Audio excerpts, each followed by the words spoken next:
take what's happening in education. Right now, the last recent years, there's a strong tendency to require assessment of children and teachers, so that you have to teach to tests, and the test determines what happens to the child and what happens to the teacher. That's guaranteed to destroy any meaningful educational process. It means a teacher cannot be creative, imaginative, pay attention to individual students' needs. The student can't pursue things that maybe some kid is interested in something. You can't do it because you got to memorize something for this test tomorrow. And the teacher's future depends on it as well as the students.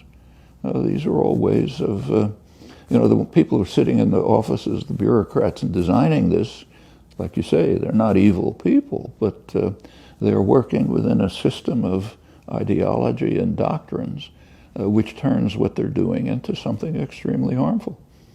First of all, you don't have to assess people all the time. I mean, if a person's kind of doing their job, kids are getting along, and things, that's fine, and go ahead. I mean, people don't have to be ranked in terms of some artificial. The assessment itself is completely artificial.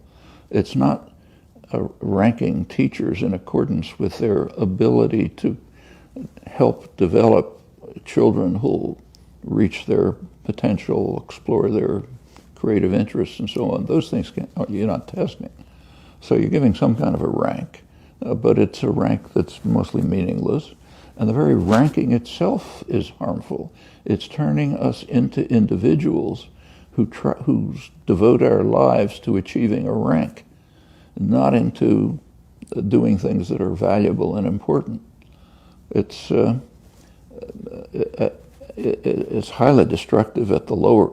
This is, say, elementary education. So you're training kids this way, and it's very harmful. I could see it with my own children. When my own kids were in elementary school, at what's called a good school, good quality suburban school. By the time they were in third grade, they were dividing up their friends into dumb and smart. You're dumb if you're lower tract, you're smart if you're upper tract.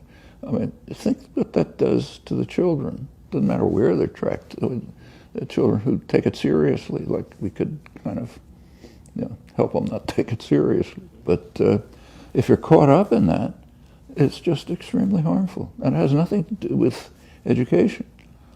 Education is developing your own potential and creativity. I mean, maybe you're not going to do well in school and you'll do great in art. That's fine. What's wrong with that? It's another way to live a fulfilling, a wonderful life, and one that's significant for other people as well as yourself.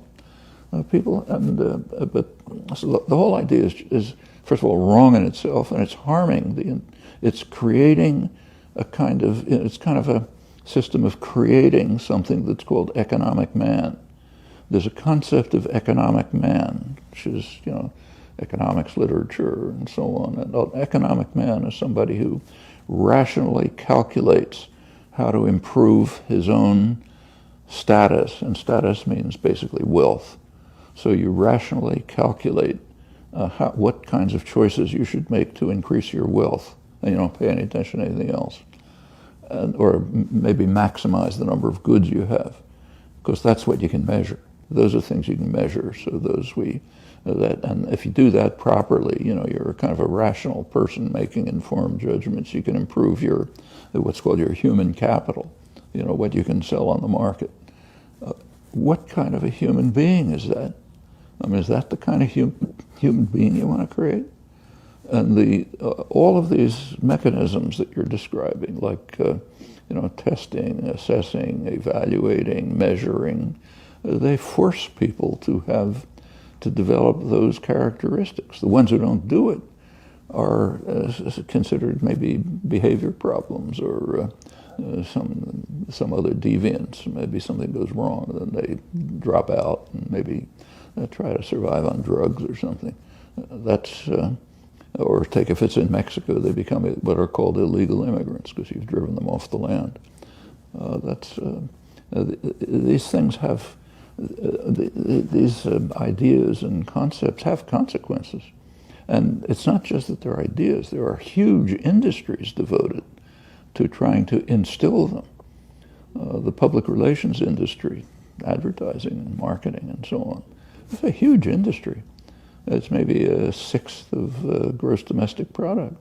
And it's a propaganda industry. It's a propaganda industry designed to create a certain type of human being, one who can maximize consumption and can disregard his actions on others. It's massive. It starts with infants.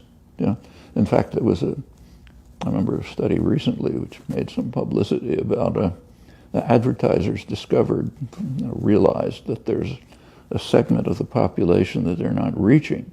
You have to reach everyone. But there was a segment they weren't reaching, children, because children don't have incomes. So the advertisers had sort of not targeted them, but some smart guy realized that you can get the children to be consumers by inducing them to nag their parents. So a branch of psychology developed, literally in the universities, in applied psychology of nagging. How you can nag this way if you want that thing, and you can nag the other way if you don't want the other, and so on. And you take a look at, I remember watching television with my grandchildren when they were little.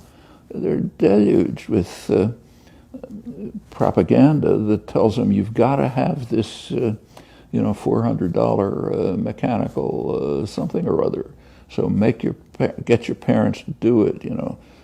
Get them to understand that you're going to be miserable, and your friends will hate you, and your life won't be worthwhile unless you get this thing. That's what our culture is designed to do, and it's a huge industry.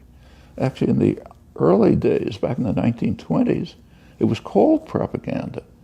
The major text of the PR industry by one of its gurus, Edward Bernays, back in the 20s, was called propaganda. And that's what it was. We don't call it that anymore. The word propaganda has a kind of a bad connotation, so it's called I don't know what. But it's exactly the same thing.